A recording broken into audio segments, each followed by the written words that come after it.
Broadcasting here live on Rainier Avenue Radio. It is your host, Queen Bree, in the building. Look at me all sun-kissed by the sun. Who knew black people got tan?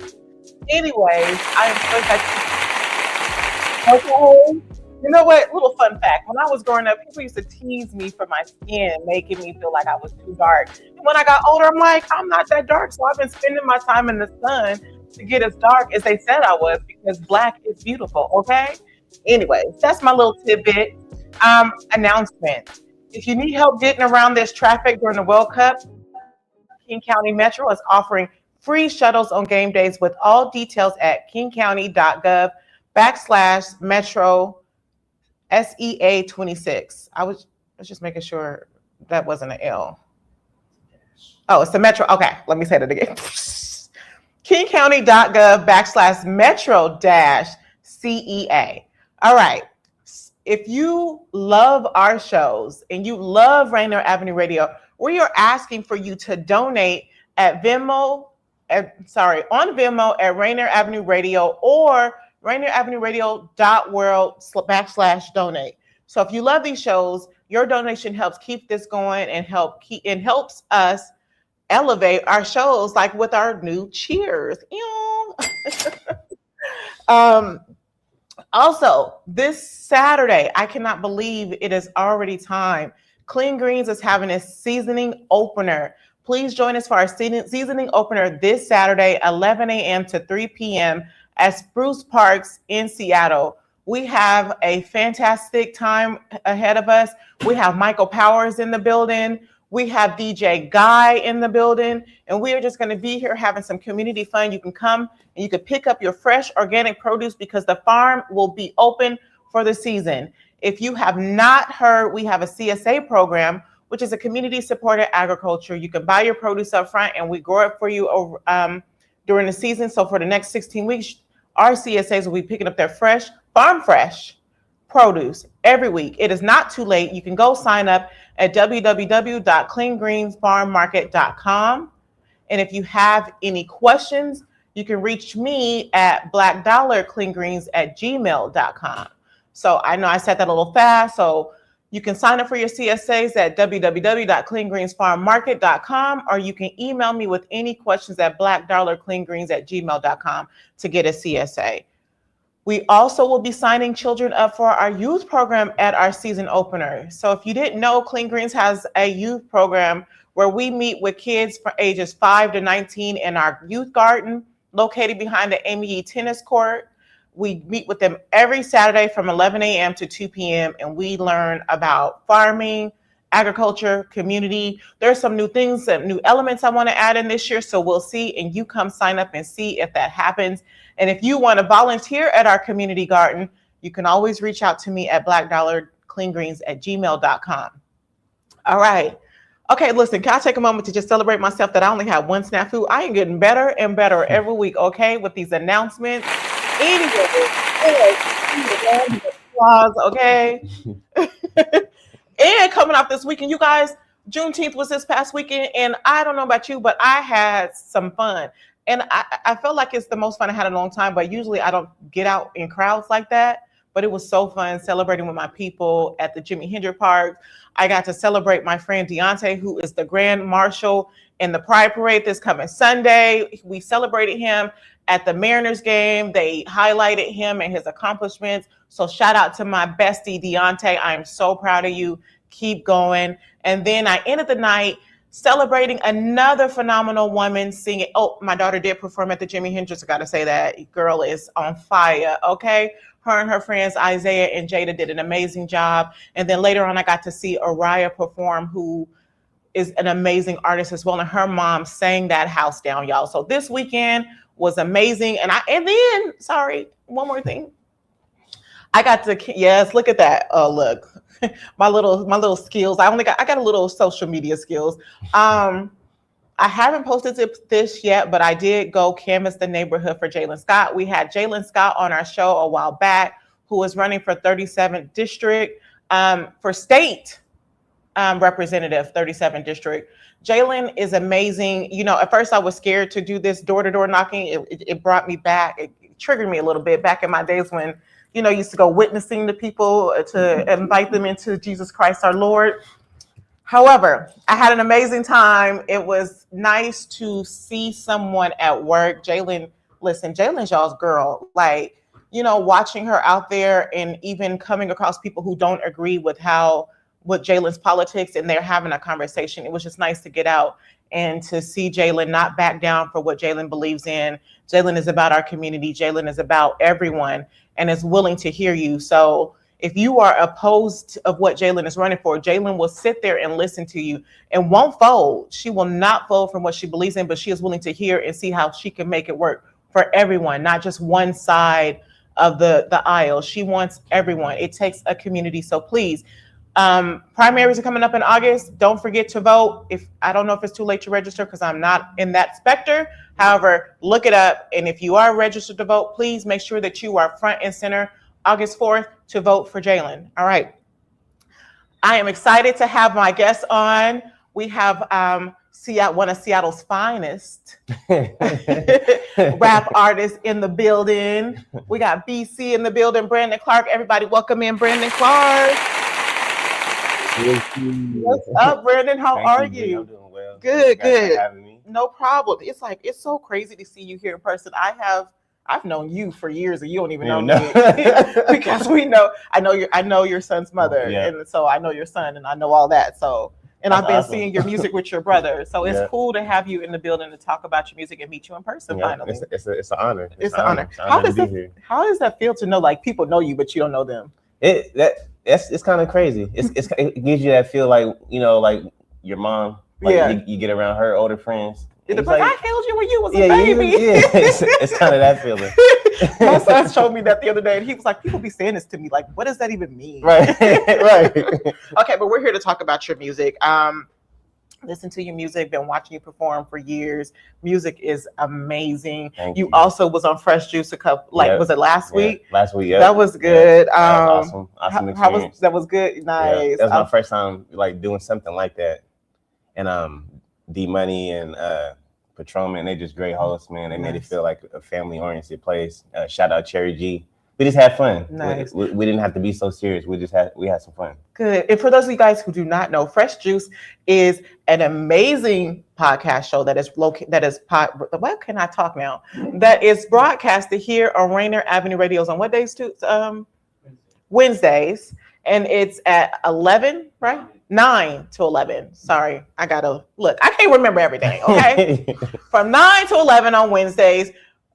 Daniel and his friends host Fresh Juice, where they have local artists and also national artists all around the world come on their show and talk about music. It is an amazing show. I sat in when my daughter was on here, and I really enjoyed myself. And what's amazing? Can I just say this? First of all, I've been doing this for 6 years. Daniel, we need to have you. Is there a way to have you as a guest on my show to talk about your show? Daniel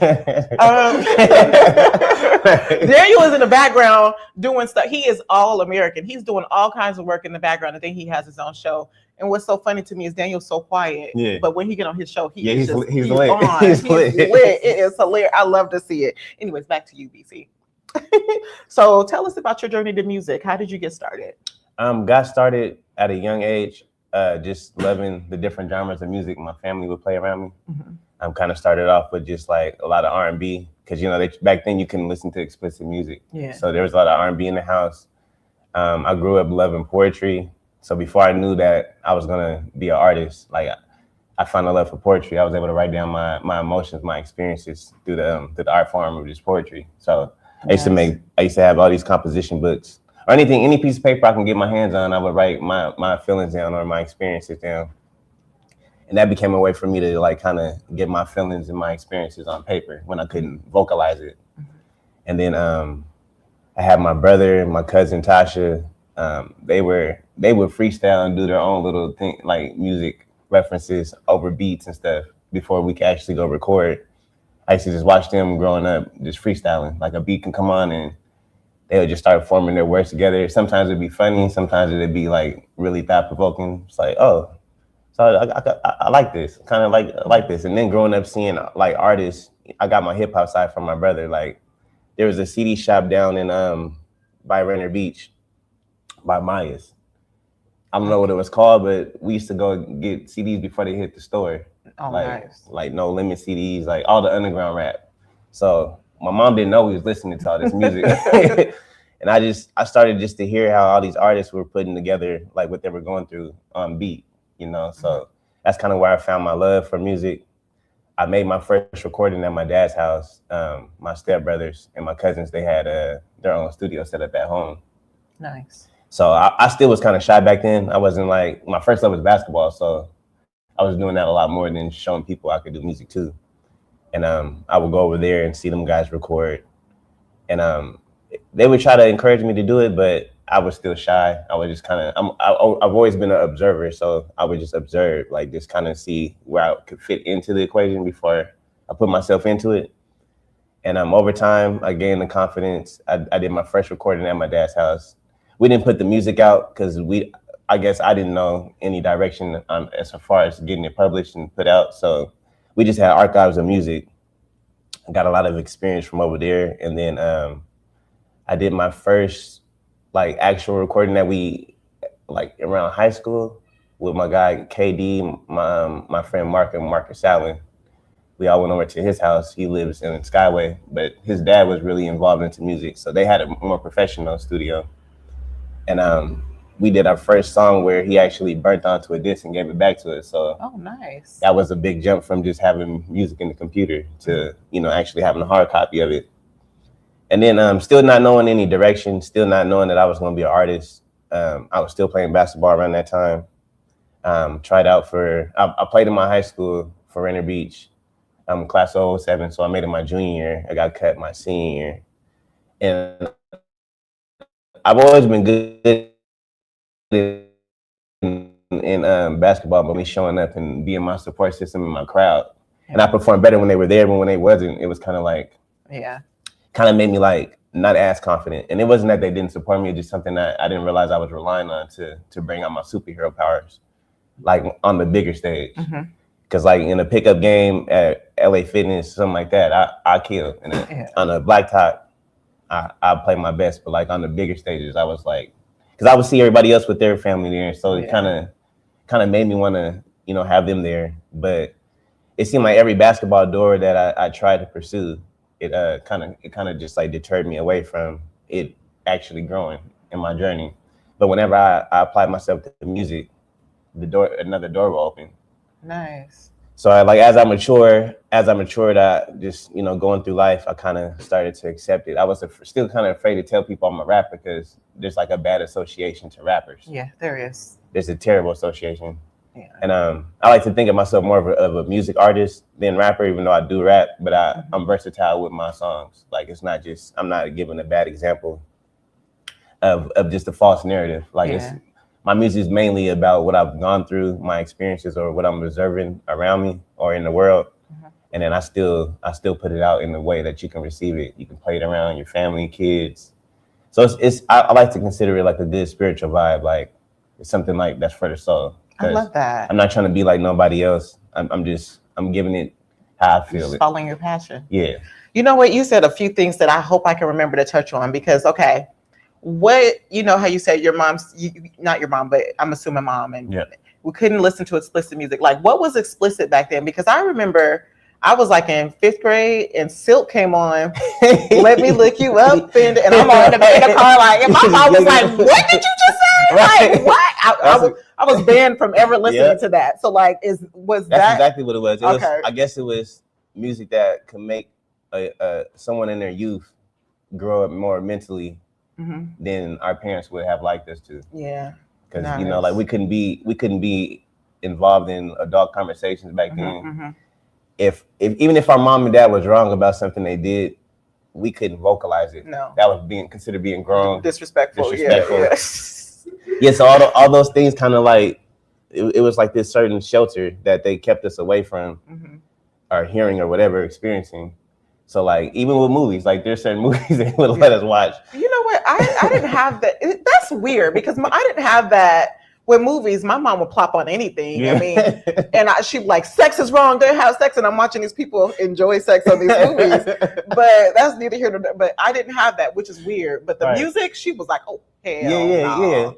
And it's funny too, because those movies that did have sex scenes, my mom would be fast to tell us, cover your eyes, cover your eyes.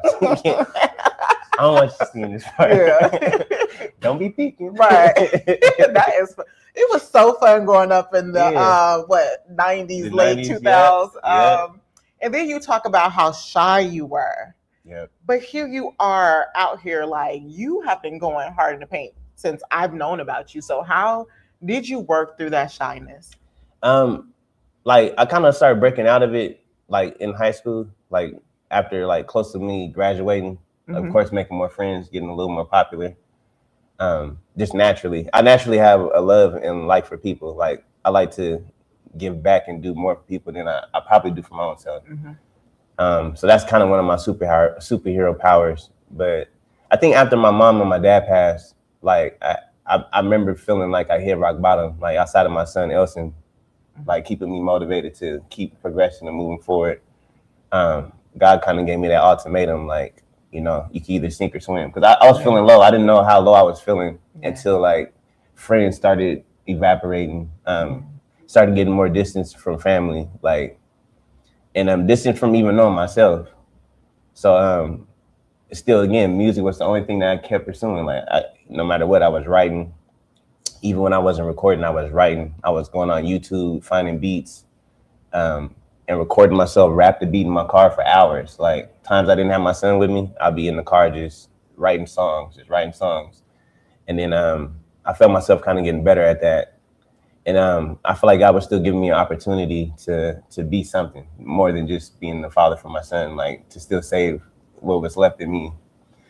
And the first song I had put out was Far-Fetched. And I remember telling myself, like, I'm gonna put some money on me this time. I'm gonna bet on myself, like no matter what, you know, because I took all the punches. I took me being at my lowest, and I remember how that felt, and I knew I deserved more, which is how I came up with the brand Heights. Heights means like it doesn't matter like where you are in life. There's always a better level to climb to within yourself. I love that. So Heights is an acronym for Human Intuition Generates Higher Transition Spiritually.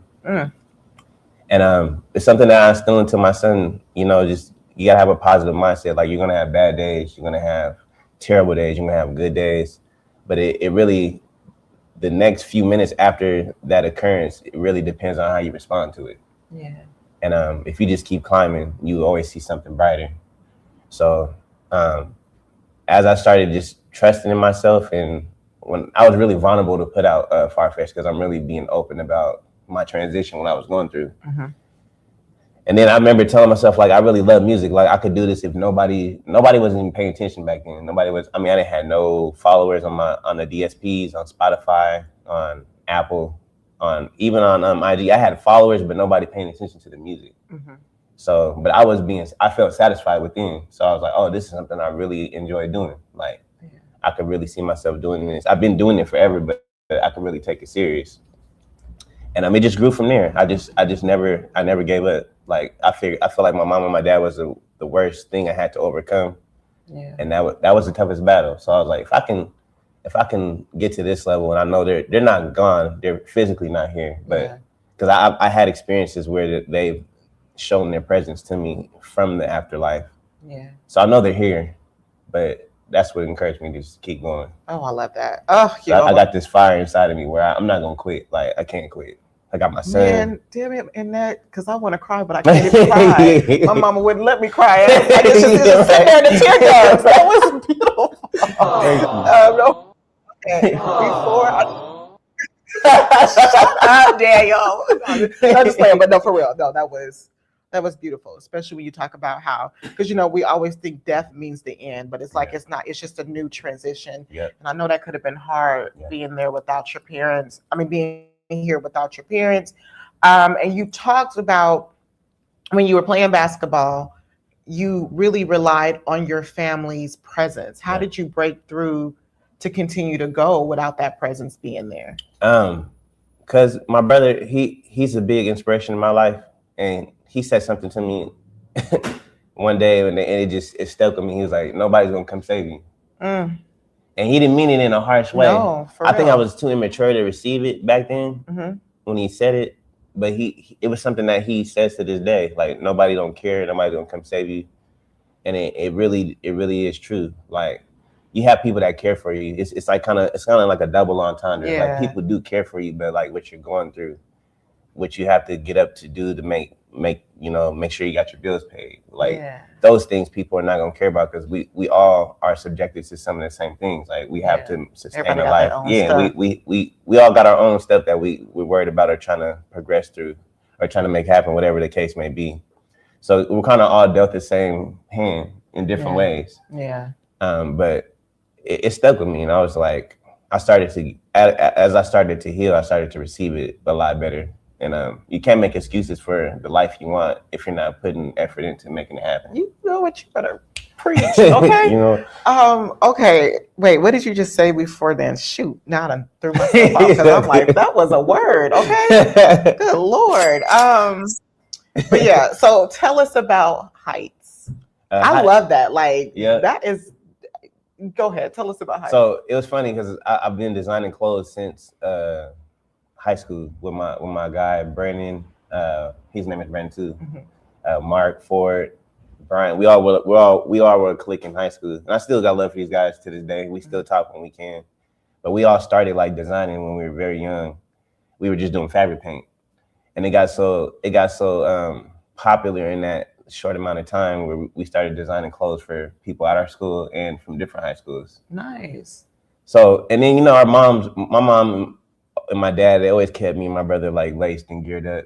Like, so fashion was something that kind of was just about it wasn't so much of the image, like it didn't make us who we were, but it was something that, to keep up with yourself. Yeah.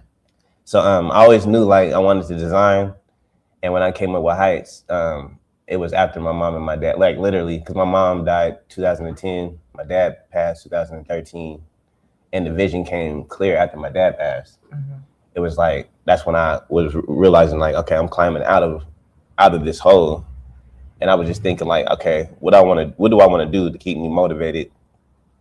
And fashion outside of music was like the first thing that came to mind, that I could actually make a brand that's like more of a lifestyle. I just didn't want to slap logos on garments and try to sell and get money. It's never been about the money. Like, of course I want to make money, but it's never been about that. It's the message. Yes, the message. So I thought of Heights, and I feel like every time I would work towards the idea, God was giving me a little piece at a time. And I know it was him, because these were thoughts that I couldn't make up on my own. Like, I would think about it, but it was like looking at a blank board. And then out of nowhere, just boop, it was a new idea. So I didn't even know Heights was an acronym. Like, I just said I wanted to do Heights without the E and make it unique, and then have the climber. I have my cousin JJ. He's a designer, so he designed my logo. And then I was going through a bad relationship.